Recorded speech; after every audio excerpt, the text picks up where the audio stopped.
Hey guys, what's going on? I wanted to show you my new Christmas present my wife got me for Christmas.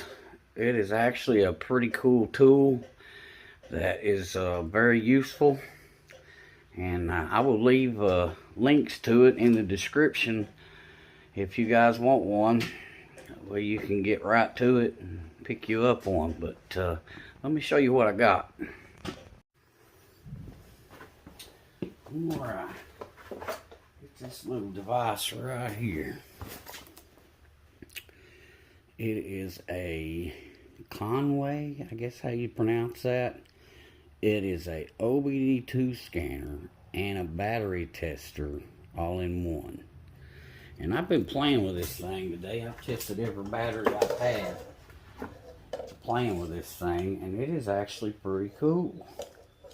So if you want to check your OBD2 on your car, you plug that connector in to your OBD2 port, and then you got your scanner, and then scan it, and it'll read the codes, it does live data.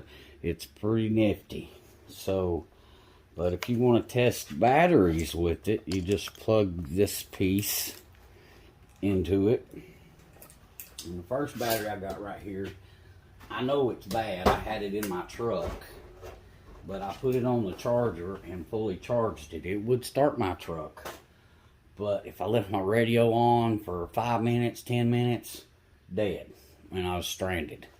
You could charge it back up or boost the truck off.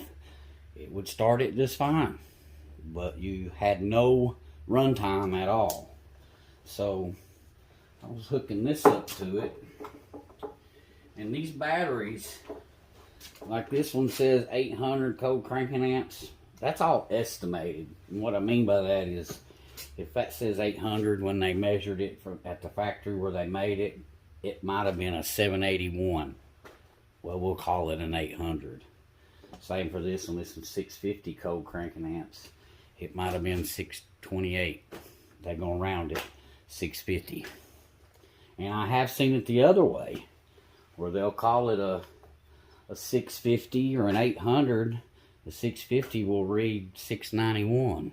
It'll read more than what it's rated at. And I actually got a battery behind you. I'll show you after we get done testing these and show you that. But let's check this Optima battery. So we're going to go over to car battery, press OK. And then it's going to say in vehicle or out of vehicle. Out of vehicle. And then is it a regular flooded or an AGM? It's an AGM. At least that one is. And we'll do cold cranking amps.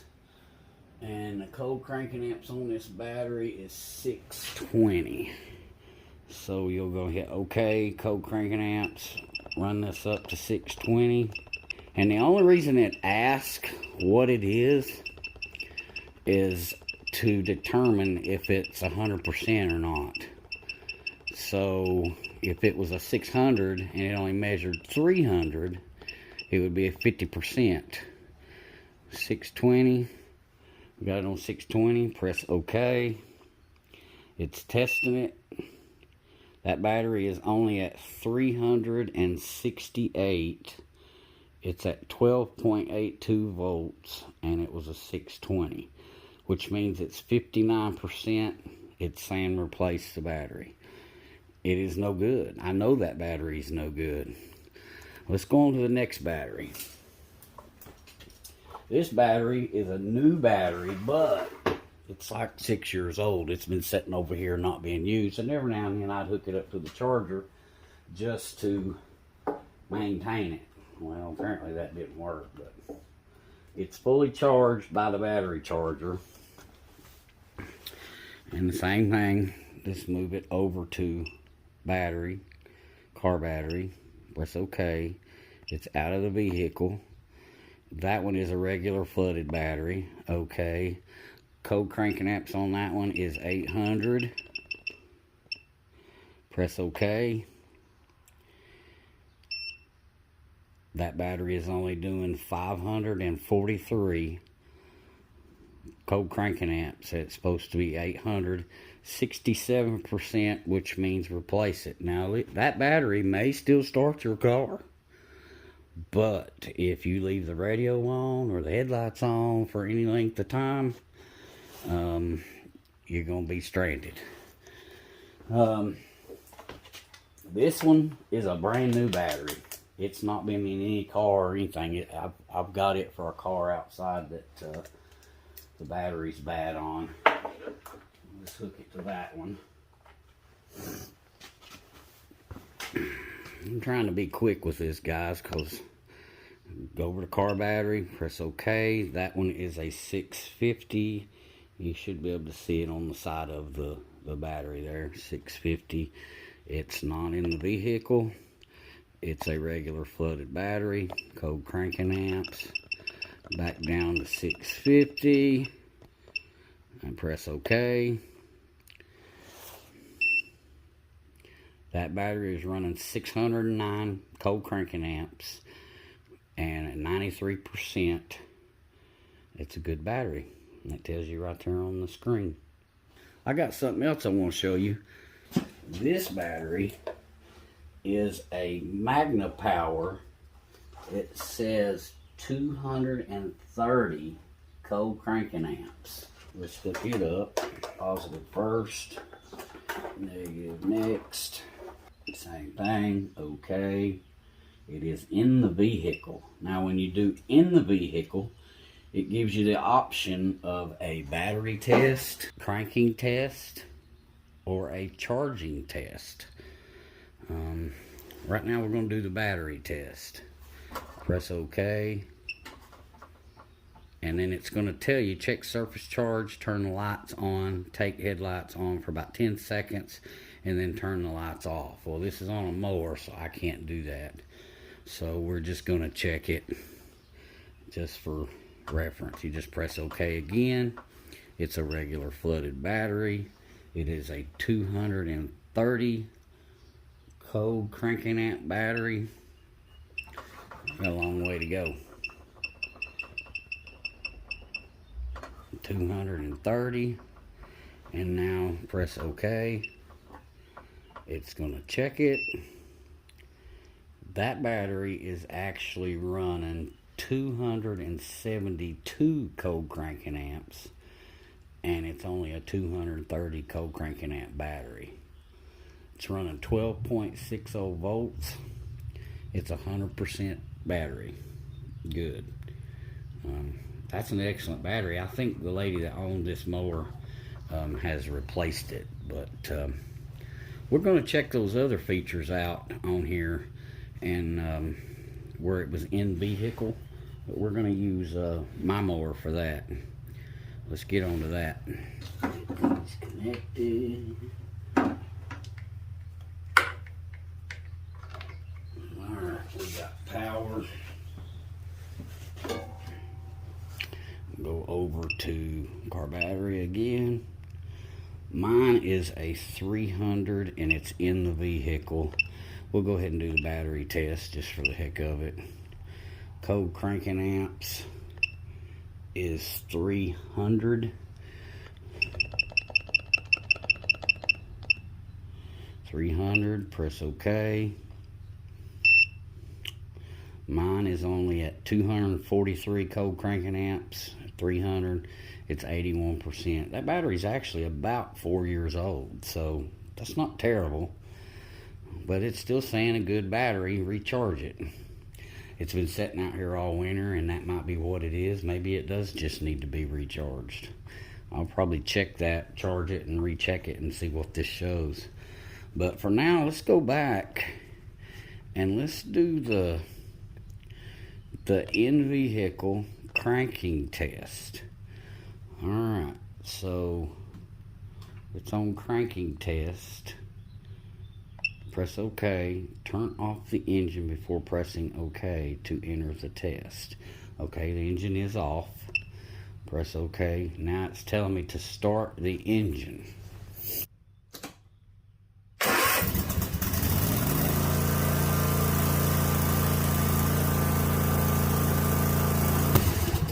So time it took it to start, I guess, is 4,024 milliseconds.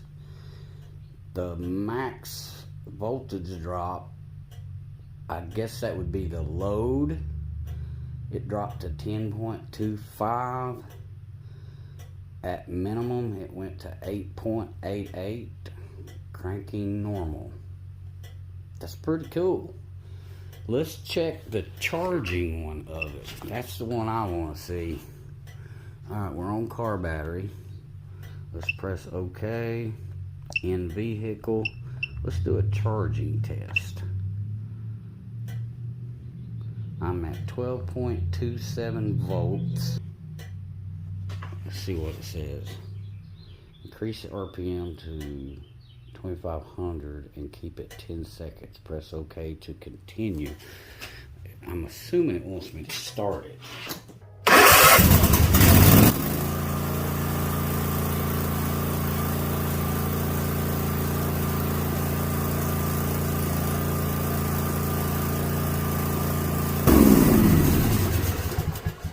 So we got loaded 12.30 volts, unloaded 14.51 volts, charging normal.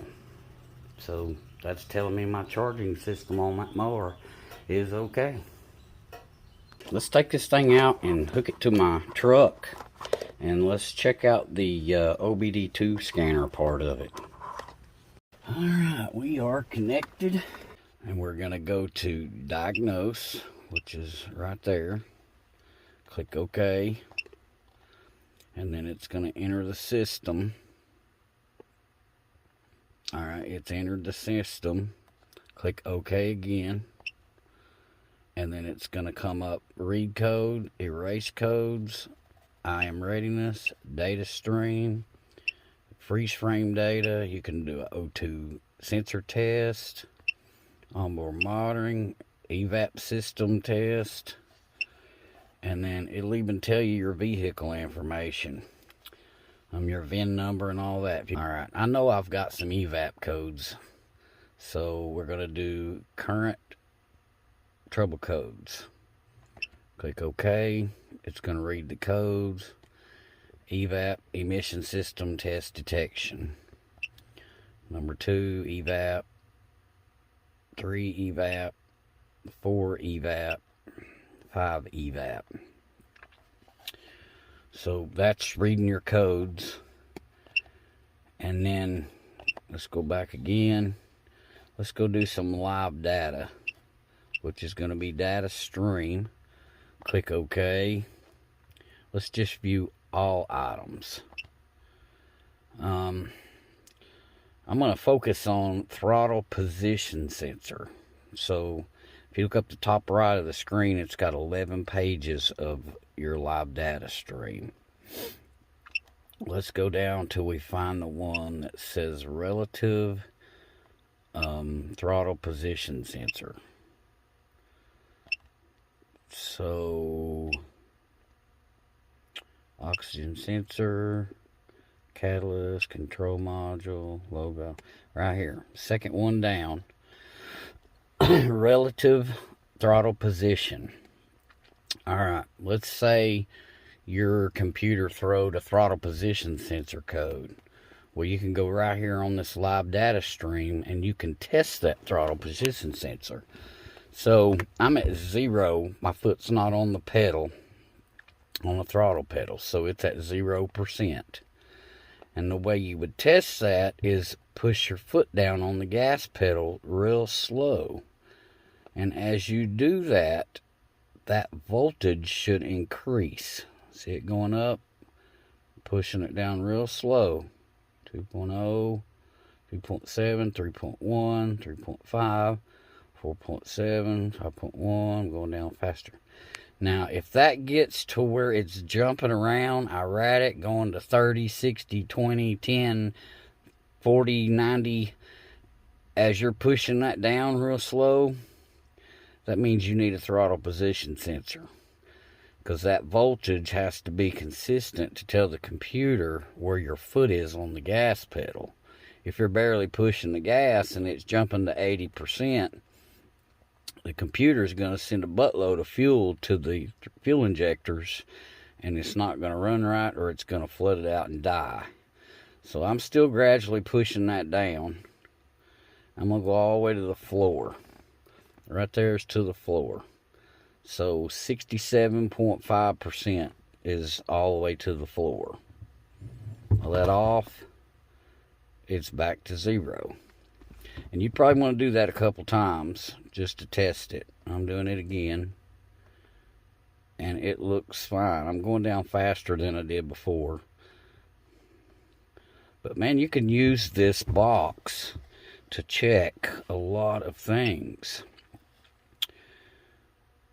It'll check your mass airflow sensor, your evap system, your oxygen sensors. It's just a cool, handy little tool. Let's go on back and let's do freeze frame data. Freeze frame, okay. It's getting the supported data. There's your trouble code, engine coolant temperature sensor, engine RPM, time in advance, intake air temperature, airflow, throttle position, oxygen sensor. That's bank 2 sensor 2. I don't have a bank 2 sensor 2 or a bank 1 sensor 2. I have an oxygen sensor bank 1 sensor 1, which is at 3.298 volt, and then I have an oxygen sensor bank 2 sensor 1 of 3.303 volts. Coolant distance, number of double cold warm-ups. Go to the next page. Oxygen sensor current. I don't have those oxygen sensors. 8. Catalyst control module voltage. Load. Relative throttle position. There again, that's a freeze frame data. Escape out of that. Escape out of that. Here's your O2 sensor test. So if I go to bank 1, sensor 1, see, I don't have one. So it says the vehicle doesn't support. But a bank 1, sensor 2, I do have one. There's minimum sensor voltage, which is 0.214 volts. Maximum test value is 0.136 volts. Let's escape out of that. If you look at the bottom, though, it says pass. So it's already tested it. You go to maximum sensor voltage is 0.703. Minimum limit 0.585. Exit out of that. See, I don't have a bank 2 sensor 2 or sensor 1. I got a bank 2 sensor 2, and you do the same thing. Back out, back out, back out. Onboard monitoring. There's your catalyst, your VVT monitoring. That's your variable valve timing monitor bank 1, variable valve timing monitor bank 2, your purge flow, your oxygen sensor heater, secondary air 1, air 2. You can do a misfire monitor, misfire on cylinder 1, 2, 3, 4, 5, 6, 7, and 8. And here's your evap system modes. And then there's your vehicle information.